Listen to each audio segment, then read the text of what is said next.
বাংলাদেশের প্রধানমন্ত্রী তারেক রহমান কি ভারত সফরে যাচ্ছেন?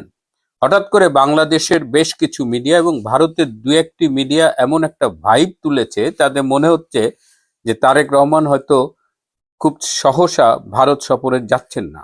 এ ব্যাপারে আগুনে ঘি ঢেলেছেন আজকে পররাষ্ট্র মন্ত্রণালয়ের মুখপাত্র দাবিদার KM শহীদুল করিম। যখন এই পর্বটি করব ঠিক তখনই ঢাকা থেকে ফোন পেলাম। আজ 16ই আগস্ট রবিবার, ঢাকার সময় বিকেল তখন। ঢাকায় ভারতের রাষ্ট্রদূত এবং ব্রিটিশ রাষ্ট্রদূত দুজন এক রুদ্ধদ্বার বৈঠক করেছেন। কি আলোচনা হয়েছে এই বৈঠকে? তারেক রহমান কি আসলেই ভারত যাচ্ছেন কিনা? মূলত এই দুটো বিষয় নিয়ে আজকে কথা বলবো। শেষ পর্যন্ত সাথে থাকুন।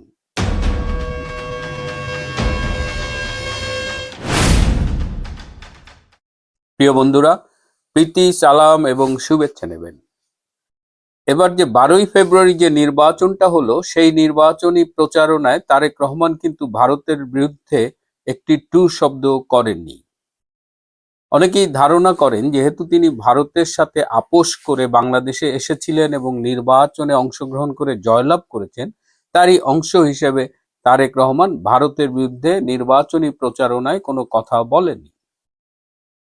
এর ফলে আমরা দেখেছি যে নির্বাচিত হবার পরে বিদেশি সরকারগুলোর মধ্যে ভারতই প্রথম তারেক রহমানকে অভিনন্দন জানিয়েছে, তারেক রহমানকে ভারত সফরের জন্য আমন্ত্রণ জানিয়েছে এবং দীর্ঘদিন যে ভারতের ভিসা বন্ধ ছিল, বিশেষ করে ট্যুরিস্ট এবং আরো কয়েকটি ভিসা, সব ভিসা উন্মুক্ত করে দেওয়া হয়েছে।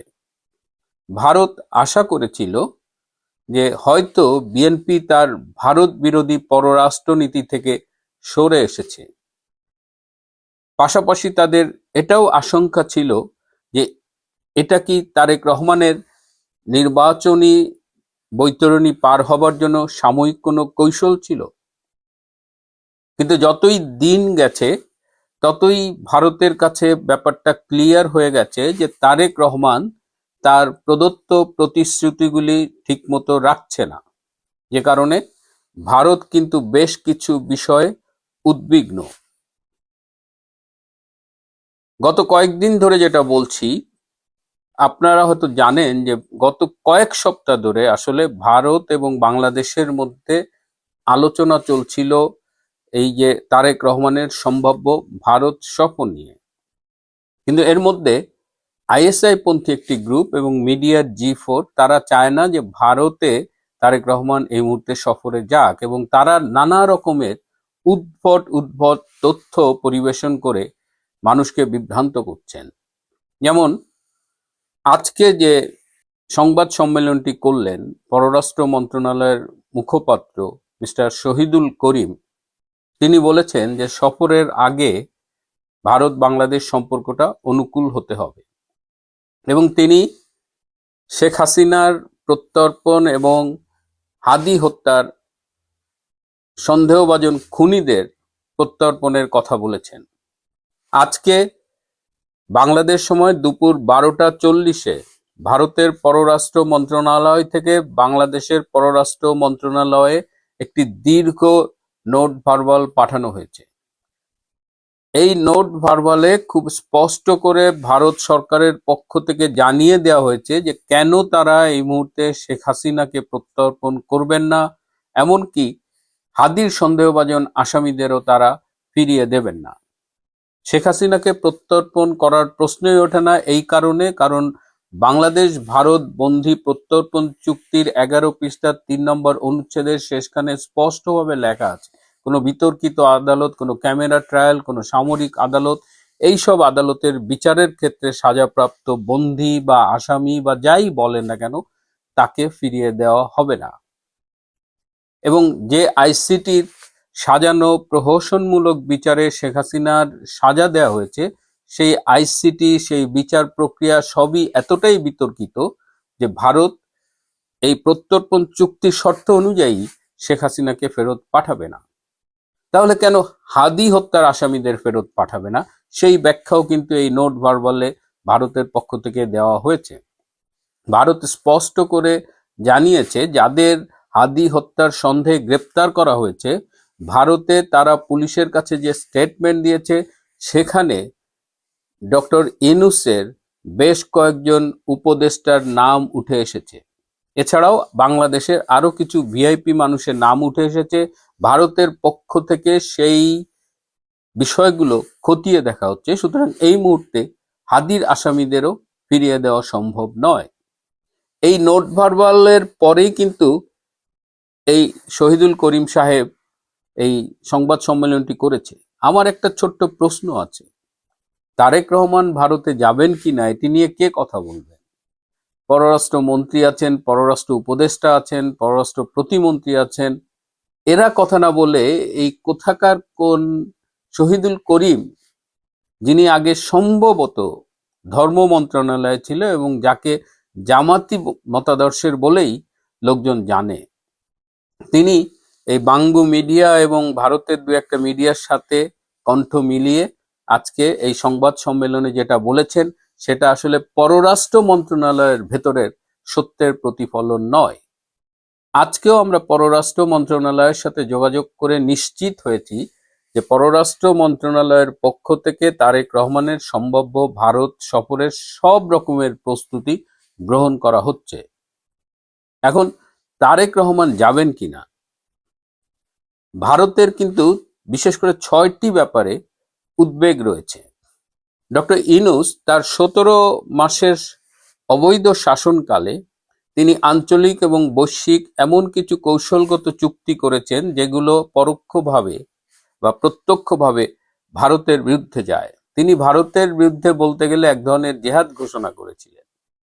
তার মধ্যে নির্বাচনের আগে আগে চীনের সাথে প্রতিরক্ষা সহযোগিতা চুক্তি এবং চট্টগ্রামে ড্রোন উৎপাদন কেন্দ্র করা হবে, এই ধরনের একটা চুক্তি কিন্তু ইউনূস করেছিলেন।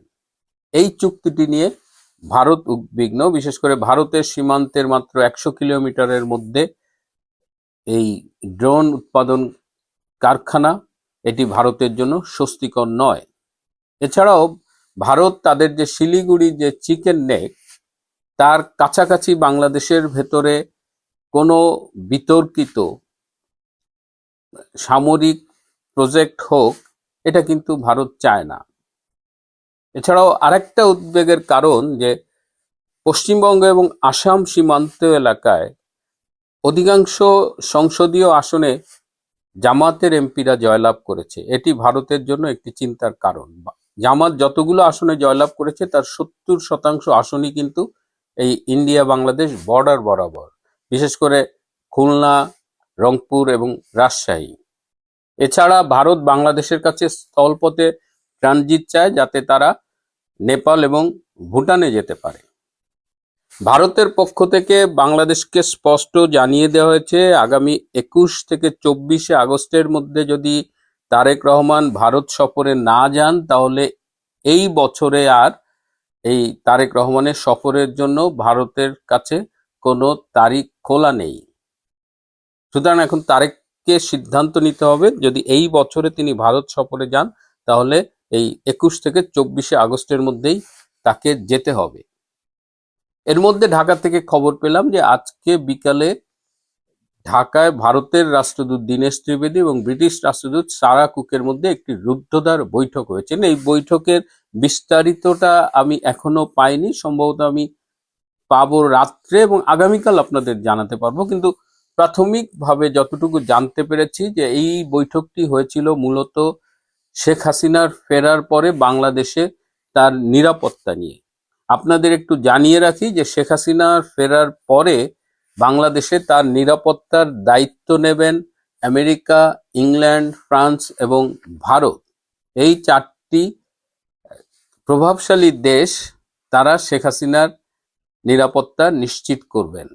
এবং তারেক রহমান যদি ভারতে যান, তিনি ভারত থেকে আসার পরপরই শেখ হাসিনার বাংলাদেশে আসার প্রক্রিয়া শুরু হয়ে যাবে।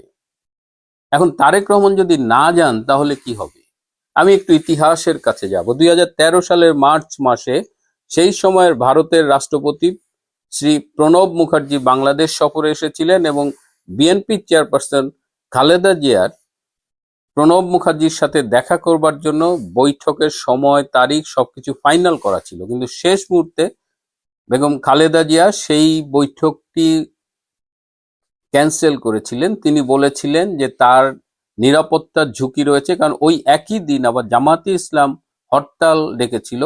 খালেদা জিয়া বলেছিলেন যে তিনি যখন তার বাসার থেকে প্রণব মুখার্জির সাথে দেখা করতে হোটেলে যাবেন, যাওয়ার পথে হয়তো তাকে হত্যা করা হতে পারে, এরকম একটা খোড়া যুক্তি দেখিয়ে তিনি যাননি। কিন্তু এই যে ভারতীয় রাষ্ট্রপতির সাথে দেখা করেননি স্কেডিউল ফাইনাল করেও, এটি কিন্তু ভারত ঠিক ভালোভাবে নেয়নি, এবং পরবর্তীতে দেখা গেছে যে এর মাসুল 12 বছর ধরে বিএনপিকে দিতে হয়েছে। সুতরাং তারেক রহমান যদি এবার ভারতে না যান, তাহলে তার মাসুলও হয়তো তাকে দিতে হবে। অলরেডি তারেক রহমান কিন্তু বুঝে গেছেন, জেনে গেছেন যে তার সরকার মেয়াদ কমপ্লিট করা তো দূরের কথা, আর খুব বেশি দিন ক্ষমতায় থাকতে পারবেন কিনা এবং মধ্যবর্তী নির্বাচন আসন্ন, এই খবরটা তিনি পেয়ে গেছেন। এখন দেখা যাক কি হয়। প্রিয় বন্ধুরা, আজ এ পর্যন্তই। ভালো থাকবেন, সুস্থ থাকবেন, তার চেয়েও জরুরি হলো নিরাপদে থাকবেন। সবাইকে অনেক ধন্যবাদ।